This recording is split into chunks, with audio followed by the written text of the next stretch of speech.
Bonjour à tous et bienvenue sur cette vidéo dédiée à la crise énergétique qui secoue le Maghreb et l'Europe. Aujourd'hui, nous analysons les tensions autour du gaz algérien. Le président Tebboune ferme la porte au Maroc, et l'Espagne rejette les demandes royales. Des développements récents ont exacerbé les frictions diplomatiques. Nous explorerons les faits, les positions des pays impliqués et les implications géostratégiques. Abonnez-vous pour plus d'analyses.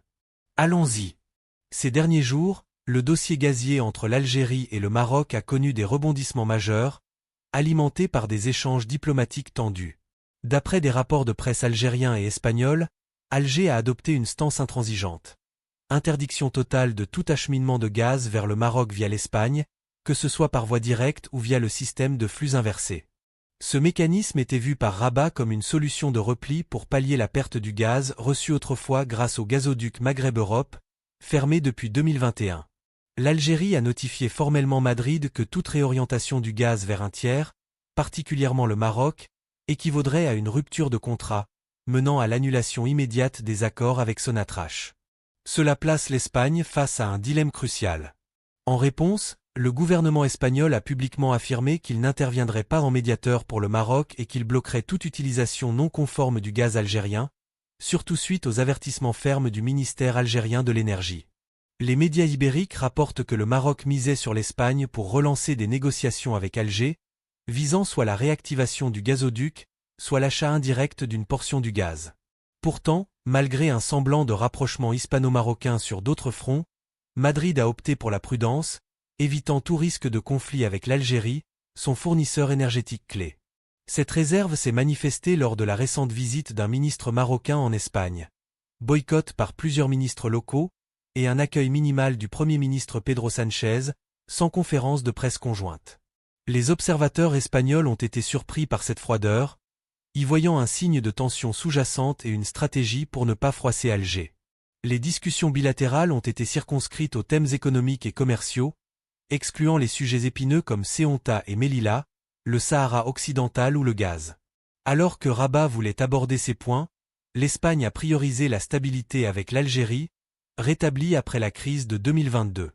En parallèle, des experts soulignent qu'une visite du président Abdelmadjid Tebboune en Espagne est imminente, visant à booster la coopération énergétique et économique via de nouveaux pactes. Cela s'inscrit dans l'élargissement des alliances algériennes avec la Chine, la Russie, l'Italie, l'Allemagne et l'Espagne, renforçant son influence régionale. Le Maroc, face à ces évolutions, rencontre des obstacles diplomatiques accrus, surtout après ses efforts pour contrer l'ascendant algérien. Alger insiste sur le fait que la coupure de gaz au Maroc, il y a quelques années, ne visait pas le peuple marocain mais servait de mesure dissuasive contre des politiques perçues comme hostiles du régime de Rabat, accusés de nouer des alliances contraires aux intérêts algériens. Les positions figées sur le Sahara occidental et le Maroc défendant son contrôle, l'Algérie prônant l'autodétermination rendent tout dégel bilatéral improbable à court terme. Ces événements mettent en exergue la complexité des liens entre Maroc, Espagne et Algérie, où le gaz joue un rôle pivotal dans les équilibres régionaux. Avec les mises en garde répétées d'Alger et la réticence espagnole à risquer une nouvelle crise avec son principal pourvoyeur d'énergie, il paraît évident que le Maroc doit se résigner. Une reprise des livraisons de gaz algérien ou la relance du gazoduc semble improbable, malgré les pressions. Dans ce paysage diplomatique, énergétique et géostratégique mouvant, le Maghreb et l'espace euro-méditerranéen naviguent dans une phase d'ajustement délicat. Chaque déclaration ou position s'intègre dans un maillage d'interactions sensibles, soulignant l'interdépendance fragile des nations. La controverse sur la possible redirection du gaz algérien vers le Maroc via l'Espagne révèle non seulement le poids des ressources énergétiques comme outil diplomatique, mais aussi comment les malentendus, attentes et calculs politiques peuvent amplifier des frictions sous-jacentes, les transformant en enjeux plus vastes. L'Algérie perçoit son gaz comme un atout stratégique essentiel à sa souveraineté économique. Sa position rigide est vue par beaucoup comme une affirmation de limites infranchissables dans un contexte régional en pleine mutation, marqué par des rivalités croissantes. Cette fermeté a eu un impact direct, l'Espagne, pleinement consciente de la vitalité de son partenariat avec Alger, a pris ses distances vis-à-vis des aspirations marocaines, évitant toute démarche qui pourrait raviver une crise bilatérale récente, dont les échos persistent. La réponse espagnole, mesurée et stratégique, reflète une réalité des relations internationales actuelles. les États évitent les risques inconsidérés quand leurs intérêts vitaux sont en jeu. L'énergie, gaz ou autres ressources clés, représente un domaine hautement sensible.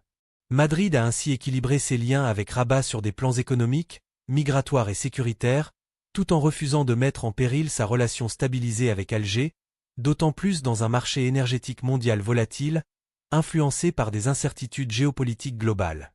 Cette prudence, souvent décodée comme un message diplomatique puissant, illustre que la politique étrangère espagnole est tiraillée entre divers centres d'influence, nécessitant Du côté marocain, cette affaire expose les limites des tactiques d'influence quand elles ne trouvent pas d'écho favorable chez les alliés. Rabat, persuadé qu'un renforcement des TIES avec l'Espagne ouvrirait des voies sur le gaz ou le Sahara occidental, a dû admettre que les priorités madrilènes ne s'alignaient pas sur les siennes. Les signes lors de la visite à Madrid de absence de conférences conjointes, boycott ministériel ont conféré une symbolique forte à un avertissement diplomatique clair. Malgré les tentatives marocaines pour un appui franc sur des dossiers sensibles, l'Espagne garde une marge de manœuvre restreinte quand ses engagements énergétiques ou contractuels sont impliqués.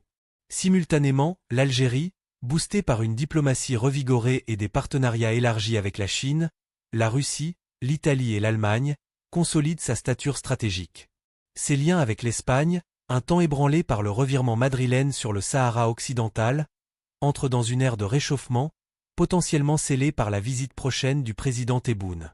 Cette rencontre, attendue par les médias, pourrait approfondir les collaborations en énergie, industrie et technologie, positionnant l'Algérie comme un pilier incontournable de la sécurité énergétique européenne. Dans un monde en mutation énergétique, où les nations diversifient leurs sources pour minimiser les dépendances instables, l'Algérie émerge comme un partenaire fiable et stratégique, malgré un environnement régional tendu. Ces dynamiques offrent des leçons clés. Premièrement, la diplomatie énergétique est un terrain de confrontation nuancé, où les ressources naturelles servent à sauvegarder intérêts et influences. Deuxièmement, les alliances fluctuent selon contexte, besoins et stratégies politiques. Enfin, des tensions régionales non résolues par le dialogue peuvent contaminer les relations avec des tiers, générant des instabilités imprévisibles. À horizon plus éloigné, cette crise interroge la stabilité du Maghreb, une zone aux potentiels économiques immenses mais freinée par des rivalités politiques qui entravent intégration et complémentarité. Le conflit algéro-marocain sur le Sahara occidental reste un frein majeur à tout rapprochement, tandis que les querelles énergétiques soulignent un cercle vicieux de suspicion mutuelle. L'Espagne, coincée entre ces deux pôles, s'efforce d'un équilibre précaire, sans s'aligner pleinement sur l'un ou l'autre, sachant que sa sécurité énergétique, sa stabilité domestique et son rayonnement régional reposent sur une gestion avisée de ses voisins. Dans ce cadre intricé, il est clair que la région requiert un apaisement pour que les États se focalisent sur les enjeux économiques, sociaux et environnementaux pressants, et pour prévenir une dégénérescence des tensions en crise grave. Le potentiel de collaboration en énergie, commerce, transition verte, infrastructure ou sécurité est vaste, mais il est bridé par des héritages rivaux et un manque de forums de dialogue efficaces. En somme, les faits récents prouvent que l'avenir du Maghreb et de ses tiesses avec l'Europe hinge sur la capacité des acteurs à surmonter les rigidités diplomatiques, à redéfinir leurs priorités et à opter pour une coopération constructive plutôt qu'une confrontation chronique.